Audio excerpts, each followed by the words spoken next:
Sejam bem-vindos ao Diário de Terapeuta.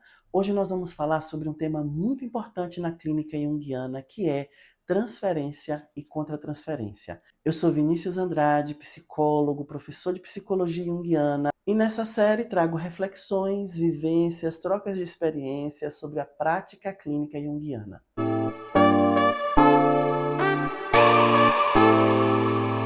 Bom, para falar de transferência e contratransferência, primeiro a gente precisa entender um conceito básico, que é o conceito de projeção.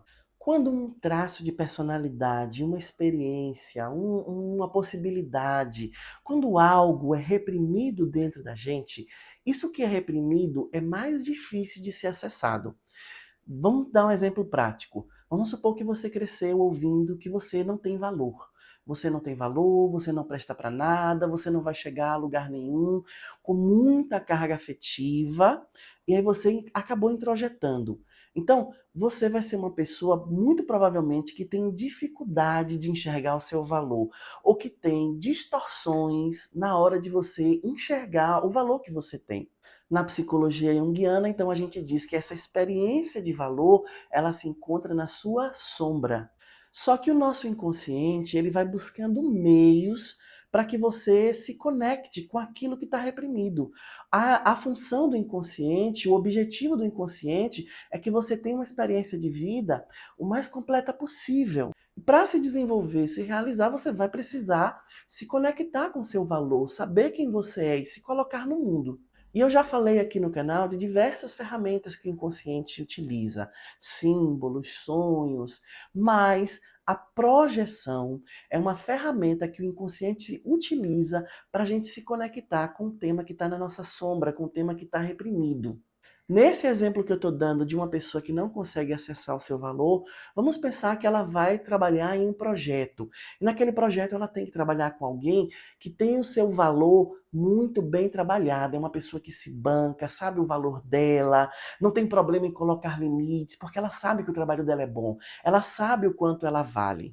A pessoa que tem o valor na sombra vai ter uma chance muito grande de se mobilizar afetivamente, vai ter uma chance muito grande de se vincular, se apaixonar, ficar fã, melhor amigo dessa pessoa que tem o valor bem resolvido, ou de rejeitar essa pessoa, de sentir que aquela pessoa se acha demais, de que coisas que essa pessoa está fazendo é para provocar. O fato é, ela vai tender a se afetar para mais ou para menos, amando ou odiando, outras pessoas que tenham esse tema muito bem trabalhado, que tragam esse tema na sua consciência. Entenda que aqui eu não estou falando de uma vinculação como qualquer outra pessoa se vincularia. É bom trabalhar com alguém que sabe o seu valor, mas essa pessoa que tem o valor na sombra, ela vai tender a se vincular para mais ou para menos de uma maneira que passa da medida. Tem uma mobilização afetiva no relacionamento com essa outra pessoa. Agora imagina que essa pessoa está entrando numa relação que não é mais uma relação de trabalho, é a relação terapêutica. Vamos supor que essa pessoa tenha reprimido a sua autoestima, o seu valor. Vamos pensar que essa pessoa está passando por uma situação, um problema, que ela não vê solução. Então, a capacidade de solucionar os problemas, de encontrar caminhos, está na sombra dessa pessoa. Vamos pensar que talvez essa pessoa tenha caminhado e tido diversas experiências, ela já não consegue mais encontrar um sentido para a vida e no fundo vai se formando uma sensação de que ela precisa de alguém que a salve. Essa pessoa vai entrar na relação terapêutica e há uma chance real dela projetar a salvação, a cura, a autoestima, o valor no terapeuta. Essa projeção que acontece do paciente para com o terapeuta é o que nós chamamos tecnicamente de transferência. E essa transferência ela vai se manifestar em comportamentos e em sentimentos. Então, o seu paciente que está nesse tipo de projeção, de repente, ele pode te elogiar muito, ele pode hipervalorizar qualquer coisa que você fale, pode começar a te trazer presentes. São formas comportamentais de sustentar essa projeção. Ao mesmo tempo, no campo sentimental, a transferência também vai se manifestando. Aí essa pessoa que fez essa projeção toda, de repente pede para você fazer uma remarcação, e naquela semana você não tem agenda. E aí a pessoa sente como se ela estivesse sendo abandonada. Ela sente aquilo com muito peso. Ou ela mandou uma mensagem no WhatsApp e você não conseguiu responder na hora, e aí ela chega na sessão e ela faz um comentário de como aquilo foi incômodo para ela. Então a gente vai tendo uma série de comportamentos e de sentimentos que vão falar dessa projeção. São situações que geralmente não acontecem com os outros pacientes, são situações que passam do ponto. E quando eu falo passa do ponto, eu não estou querendo dizer que isso seja errado. A projeção, a transferência, a princípio, ela não é errada. Pelo contrário, é bom que isso aconteça. Em certo ponto, isso é saudável. Porque lembra que o inconsciente está tentando encontrar uma via para que o indivíduo se conecte com aquele tema que está na sua sombra. E às vezes, antes de se conectar com o seu curador interno, ela tem que projetar no terapeuta a cura. E a gente vai, em certo ponto, sustentando a projeção. Só que a projeção, para ser saudável e para cumprir o seu objetivo, ela precisa acontecer, a gente precisa sustentar, se conscientizar e começar a fazer a retirada da projeção. Nossa, né, esse terapeuta pode me ajudar, mas ele não é a minha salvação. A minha salvação sou eu. A minha salvação é preciosa demais para eu entregar a qualquer pessoa. O meu valor é precioso demais para eu entregar na mão do terapeuta, entregar em um relacionamento. Então você pode até entrar numa relação pensando na salvação, mas se você tiver um pouquinho de maturidade e for caminhando, você vai fazendo o que a gente chama de retirada das projeções. A gente fala retirada, embora muitos autores falem que a retirada é uma coisa idealizada, ela nunca acontece, sempre existe um grau de projeção. Mas é diferente de viver uma projeção de maneira cega, né? E viver uma projeção consciente, onde você também vai aos poucos retirando a energia dessa projeção e se apropriando, integrando aquilo que está na sua sombra. Essa é a dinâmica da transferência dentro do setting terapêutico. Agora que você já entendeu o que é transferência, eu espero que você tenha lembrado de diversos casos, diversas situações onde isso aconteceu na sua prática. Me diz, como é ser colocado no lugar de salvador de uma outra pessoa? Como é ser colocado no lugar de salvador do seu paciente?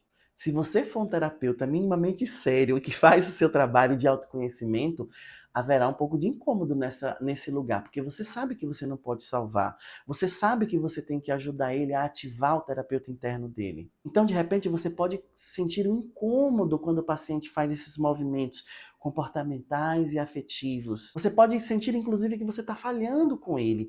Isso que a gente sente como resultado da transferência na relação é o que a gente vai chamar de contratransferência. É o que se move afetivamente dentro do terapeuta a partir dessa relação.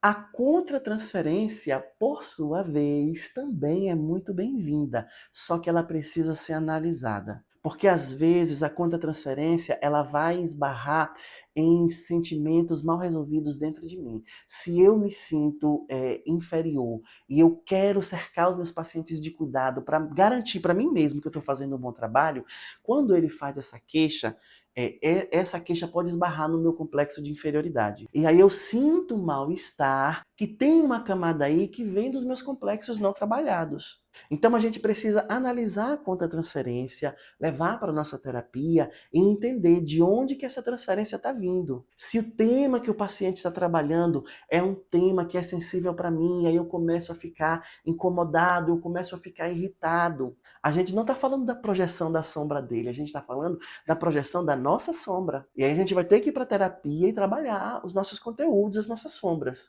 Mas às vezes o incômodo, ele vem dessa posição em que o paciente te coloca, dessa projeção que o paciente vai realizando.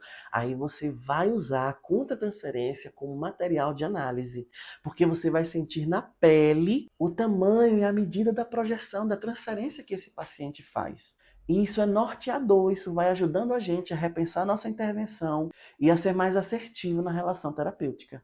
Tudo isso que eu estou apresentando aqui para vocês é uma linha de raciocínio básica sobre transferência e contra-transferência. Na obra junguiana, Jung ele tem, em momentos diferentes, compreensões diferentes. Então, em alguns momentos ele vai dizer que a gente tem que sustentar a transferência, em outros momentos ele vai dizer o contrário, depois ele traz uma outra versão. O que pode parecer confuso, mas vai mostrando como é complexo esse trabalho com a transferência e vai dando também uma liberdade para a gente perceber, entender como é que a gente vai manejar a transferência e contra-transferência dentro da clínica. O fato é, a gente precisa pensar que é mais uma ferramenta para enriquecer o nosso manejo clínico. Bom, esse foi mais um episódio da série Diário de Terapeutas. Se essa reflexão fez sentido para você, deixa aqui o seu comentário, se inscreva para você não perder nenhum episódio. E sabe aquele colega com quem você divide as angústias da clínica? Compartilha com ele também, ou com outros colegas que possam se beneficiar dessa reflexão. Um grande abraço e a gente se encontra no próximo episódio.